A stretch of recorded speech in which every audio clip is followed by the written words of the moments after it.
Ruben Greth with the Capital Raiser Show. I have Jerome Myers here. I just released his episode yesterday, and we wanted to talk about a couple of things. First of all, I have my new studio that we just built. I'm super pumped to be broadcasting from the Bakerson Podcast Studio here in Carefree, Arizona. And I want to welcome Jerome Myers. How are you doing today, Jerome? Amazing, Ruben. Almost as good as what your studio looks. I mean, how do you get a studio to do your podcast? We've been working on podcasts. We've got regular pictures up. We don't have any sound foam on the wall. I'm trying to keep up, man. I don't know. I feel bad. No, man. I got lucky because Bakerson, we were renting an office space with about 7 different offices within. And for the price that we were paying for rent, we're just like, well, why don't we buy a building? So we bought this building in Carefree. It's like a HOA type of industrial or office space building. And we bought the bottom floor. It's almost like a condo. It's got 5 offices. And one of them, it used to be 4 offices, but we broke 1 and 2, put up a wall. And then I just bought some very inexpensive foam from eBay, got a new microphone.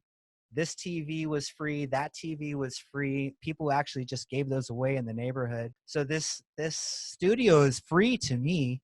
I mean, we already need to meet at an office. So why not spend a couple $100, put some foam, get it all pimped out, and run the Capital Raiser Show from here and talk a little bit about Bakerson and give them a little bit of brand awareness through that, because I get to talk about them hooking me up every time that I have a show. But enough about me.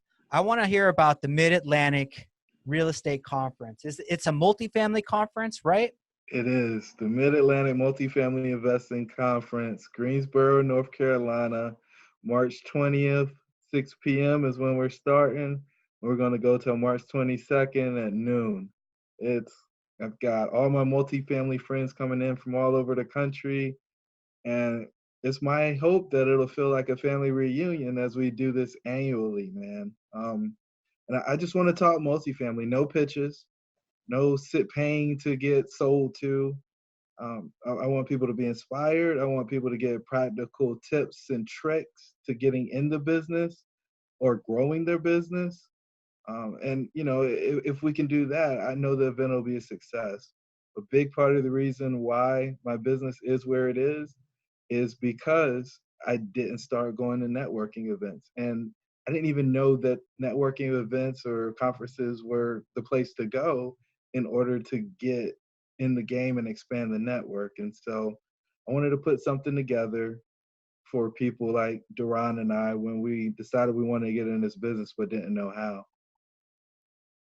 Yeah, that's fantastic. I've seen some of the speakers. I know a few of them. I think you have Frank Patalano and then John Kasman, who's been on my show, and Ellis Hammond, I think, are some of the names that I recognize. So that looks like it's going to be a great event.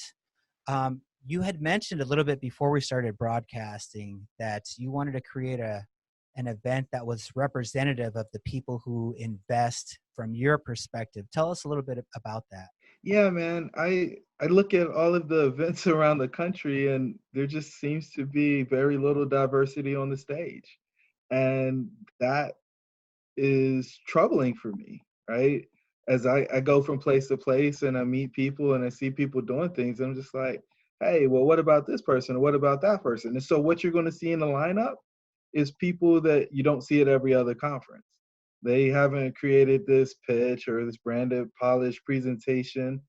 They're coming to share from their heart and talk about their real experience. And it's a look at those people who are doing things quietly, right? People who aren't trying to attract a ton of attention. Their business is in a great place and they don't need that extra. They're not trying to sell a course. They're not trying to do any of the stuff that goes on the backside of a lot of the people who are branded well. And, there's nothing wrong with those things because I think we all need them. People need a place to go for education. They need a place to go to place capital. But I wanted to get those folks who were coming with pure intention, not trying to monetize, not trying to grow their brand, but to share with people who are in a space that they used to be in, and also to learn from people who are further ahead of them. It doesn't matter where you are. We're going to have one guy there who just did a $50 million deal through syndication with one partner, right? We're going to have other people there that they did their first deal last year and it was 10 units. And, there'll be a broad range of people in between. And for me, I it just excites me. It just excites me to bring people together who have a common interest and a genuine heart in not only making money but improving the communities that they buy in. That's one thing that I really like about you, and I really got to find that out because I didn't know you too much other than your social media posts. When we did our show, and I listened to it a few times when I edited it, like the authenticity that you have and the way that you approach business and your philosophy is really about taking care of your friends and bringing people along for the ride. And like a lot of people say that, but you can really tell that that's genuinely your interest. I mean, you specifically model your business to bring people with you. So I love that about you. Now Yeah. tell us about what kind of topics are going to be covered. Is it going to be everything from beginners to very advanced? Is it going to be joint ventureships? Is it going to be legalities of raising capital? Is it going to be all of that? What are some of the main topics that are going to be discussed? So I think, well, so the basis of it is our four-step model, right? So we find them, we fund them, we fix them, and we flip them. And we're going to talk on every topic along the way. It's interesting you brought up John Casman. John's going to come in and talk about how important it is to create and build a brand, right? A lot of people who get in this business don't appreciate or value brand creation or marketing. They just want to be able to get in and do the deal. Well, whether you buy a small property or large property, when you show up and you start talking to brokers, you start talking to lenders, start talking to other potential partners, your brand's going to matter. And so we're going to put him on stage, drawing his background from corporate America and what he's been able to do in his business to, I think he's grown it to like 70 or $90 million on with assets under management. uh, you mentioned Ellis. Ellis is coming all the way from California to do this conference, right? Ellis is going to talk about, uh, really understanding who you are and then packaging that story so that you can share with others and make a true impact with your story and attract the right people to you. My man Maurice Philogene, who I hope you get on your show at some point, he's coming in. He's going to talk about living the life of your dreams. And so, for the listeners that don't know anything about Maurice, Maurice has been to 96 countries. He's not even 45 yet. And when he says he's been to a country, it means he's been there for over 2 weeks. So, just popping in on a cruise and stamping a passport or something like that, none of that. He goes and actually lives in those countries for a couple of weeks on end. And he's a multifamily investor. He's also been a consultant for one of the largest consulting firms in the world. He's actually a senior executive there. He was in the Air Force Reserves. He's done a ton of things. But the one thing that I think is most impressive is he's figured out how to be location free. And so he doesn't get mail at a specific location. He's able to travel the world, get everything that he needs sent to him.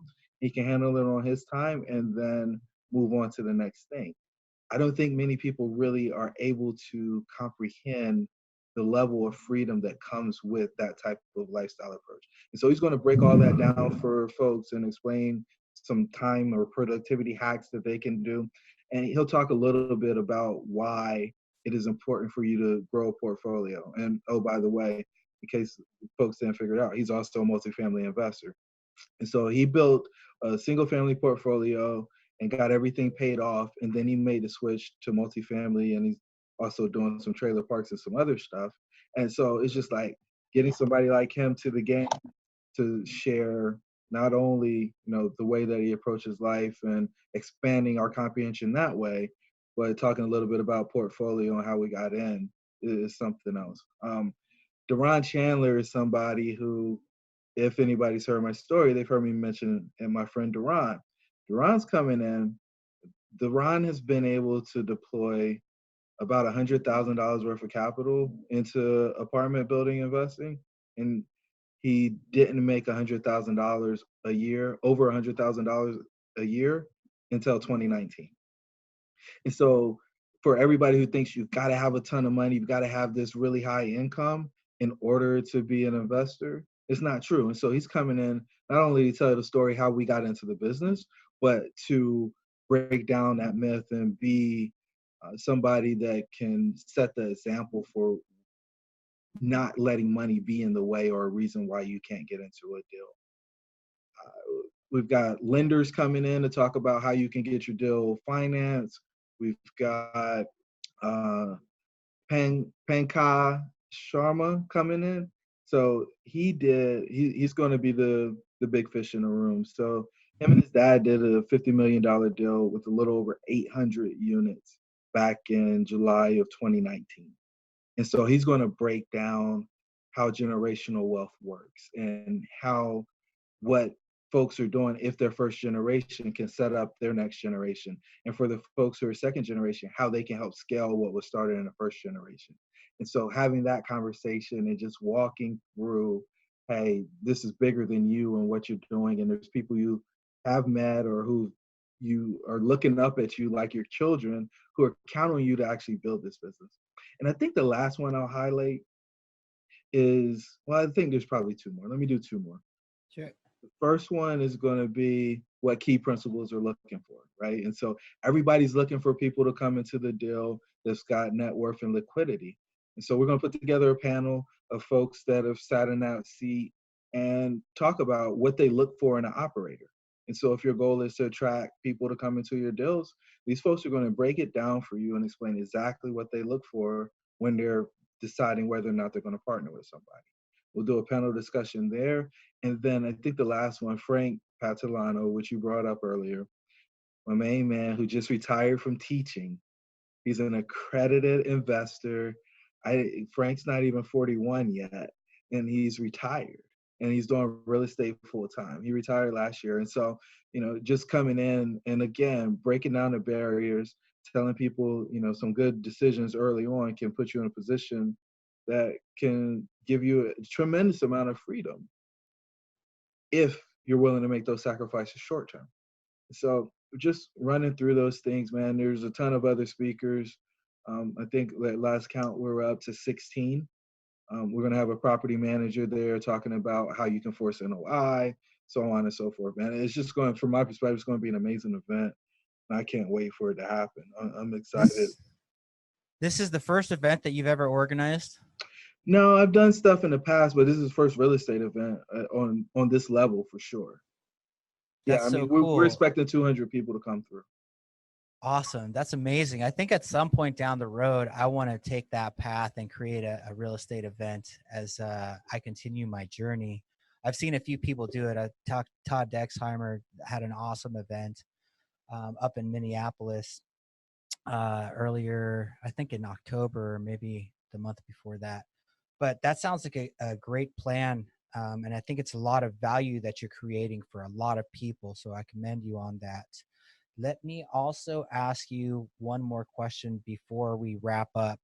If you could put together a script or a resume or a summary or a synopsis of why people should go to your event within a minute or two, why do you think that would be? What would that be? I think the short answer is it's always better together.